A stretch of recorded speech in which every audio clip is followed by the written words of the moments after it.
السلام علیکم ورحمۃ اللہ وبرکاتہ۔ ہم وہی سیشن کنٹینیو کر رہے ہیں سورہ بقرہ کی آیت نمبر 51 کے لیے۔ ہم اس سے پہلے نحوی تحلیل کی ہم نے، اور گرامیٹیکل انالیسس، اور اس ویڈیو میں ہم ورڈ ٹو ورڈ میننگ دیکھیں گے آیت نمبر 51۔ اچھا، اس سے پہلے کہ ہم ورڈ ٹو ورڈ میننگ دیکھیں، آیت کو دیکھ لیتے ہیں۔ آیت میں دیکھیے، یہ تو حرف ہے وعدنا، وعدنا کو دیکھیں گے ہم۔ پھر موسیٰ، ہمیں پتہ ہے موسیٰ علیہ السلام کا نام ہے، اس میں جو اہم الفاظ ہیں وعدنا ہے، اتخذتم ہے، اجلا ہے، اور ظالمون تو وہی ظالم کی جمع ہے، ٹھیک ہے۔ تو ہم بیسیکلی 3 الفاظ دیکھیں گے۔ وعدنا میں جو وعد ہے، وعدہ ہے، اور اتخذا اور اجلا، ٹھیک ہے۔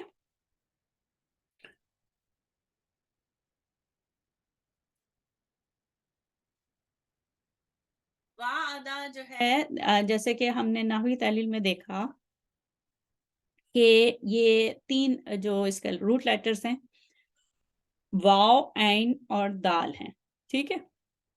لیکن یہ فرسٹ فیملی سے نہیں آ رہا، ٹھیک ہے۔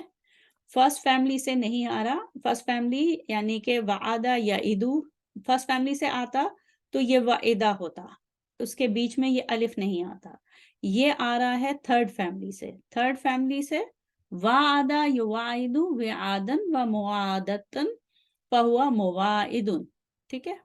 یہ پاسٹ ٹینس، وعدہ پاسٹ ٹینس، پھر پریزنٹ، پھر اس کا مصدر، اور پھر آخر میں اسم فاعل یعنی کہ ڈوئر فارم۔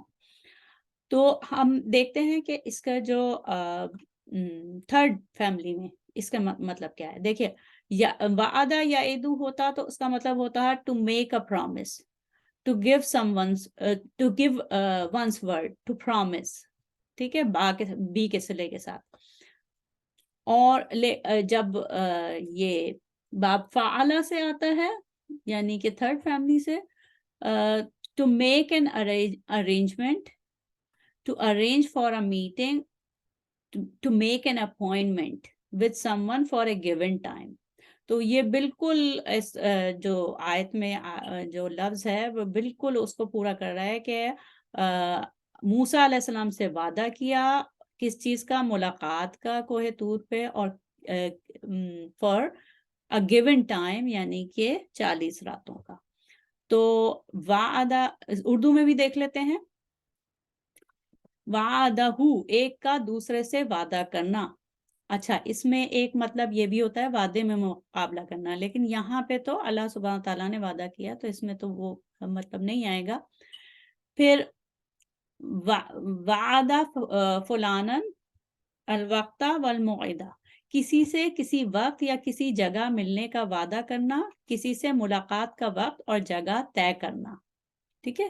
تو اس میں جو آیت میں جو ہے وہ یہ کہ کوہ طور جگہ کا بھی وعدہ تھا، اور کتنی ملاقات کا وقت، کتنے عرصے کے لیے ملاقات تھی وہ بھی ہے، ٹھیک ہے۔ اچھا، اگر اتعدہ اس ہو باب افتعال سے ہو تو وعدے کو ماننا اور اس پر یقین کرنا، لیکن ہم تو وہ مطلب دیکھیں گے جو کہ اسی فیملی سے، جس آیت میں جس فیملی سے آ رہا ہے، جس باب سے آ رہا ہے۔ باب کہتے ہیں، جو عربک کی ٹرم ہے وہ باب ہے، جس باب سے آ رہا ہے، باب فعلا سے آ رہا ہے تو اسی کا مطلب دیکھیں گے۔ کسی سے کسی وقت یا کسی جگہ ملنے کا وعدہ کرنا، کسی سے ملاقات کا وقت اور جگہ طے کرنا۔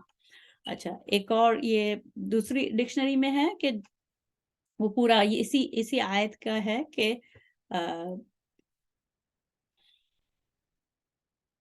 کسی کے لیے طے شدہ وقت یا جگہ مقرر کرنا، جب ہم نے موسیٰ علیہ السلام سے 40 راتوں کے مقرر کرنے کا وعدہ لیا، ٹھیک ہے۔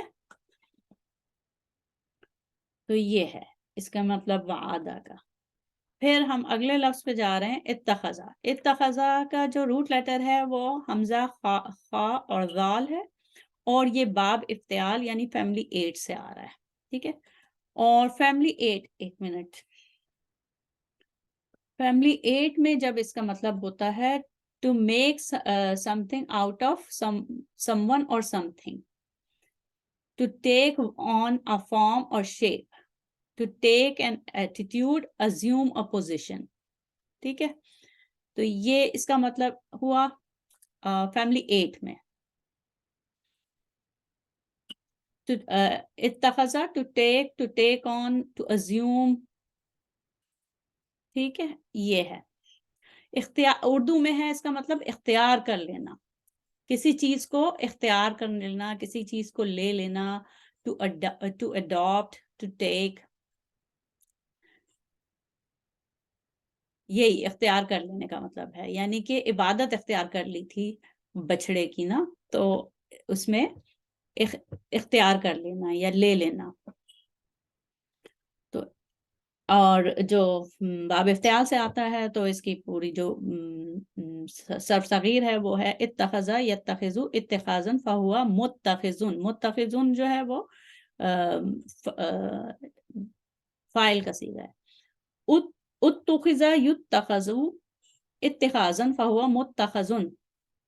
اور امر جو ہے فعل امر کمانڈنگ جو ہے وہ اتخذ، اور فعل نہی جو ہے وہ لا تتخذ، اور جو ظرف ہے متخذن، اختیار کرنے کی جگہ یا اختیار کرنے کا وقت. متخذن اسم مفعول بھی اسی پیٹرن پہ آتا ہے. ٹھیک ہے، تو یہ اتخذہ کے بارے میں ہوا. اور جو تیسرا لفظ ہم نے دیکھنا ہے وہ العجلہ. اچھا، اس کے بہت سے معنی ہیں. ٹھیک ہے،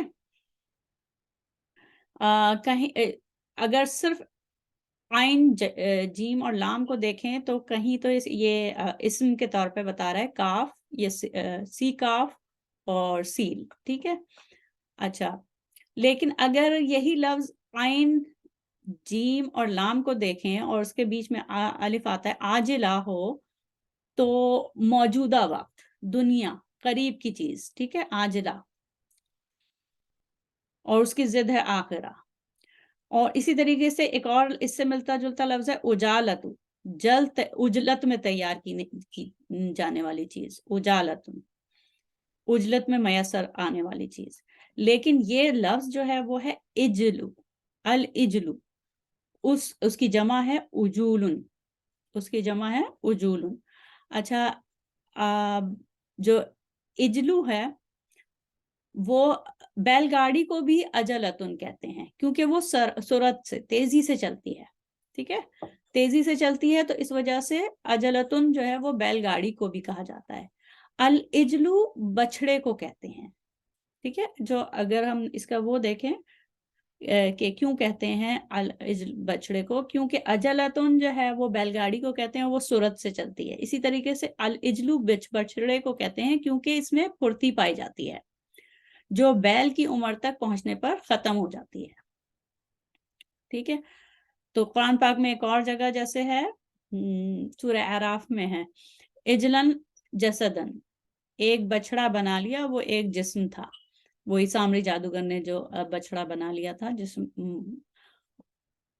تو یہ ہے.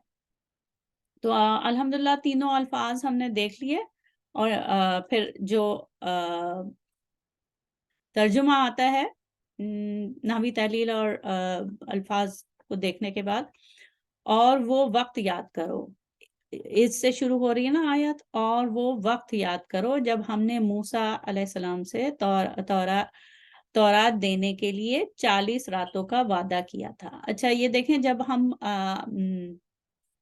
ترجمہ پڑھتے ہیں نا، تو جو الفاظ بریکٹ میں ہوتے ہیں، جیسے یہ تورات دینے کے لیے ہے، تو جو مترجم ہوتے ہیں وہ حوالے سے اور تاریخی بیک گراؤنڈ سے آیت کو مزید سمجھنے کے لیے کچھ الفاظ بریکٹ میں لکھتے ہیں.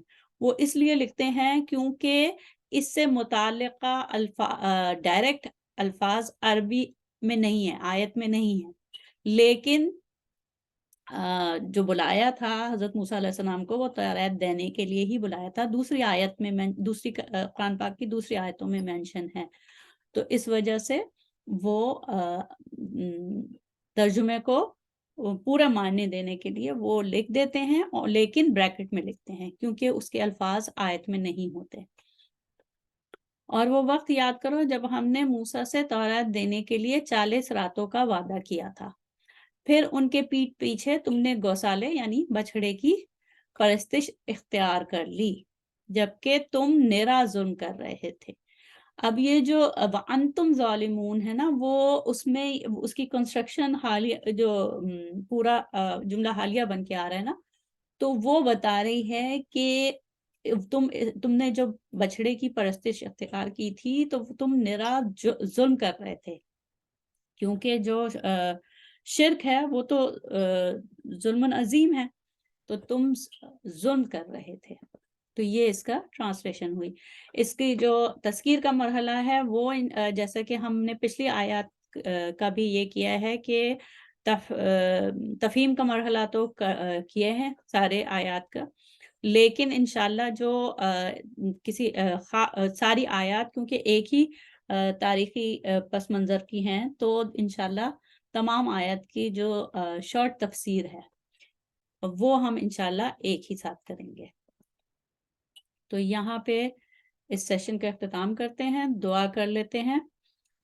سبحانک اللہم و بحمدک، نشہد ان لا الہ الا انت، نستغفرک و نتوب الیک۔ السلام علیکم ورحمۃ اللہ وبرکاتہ۔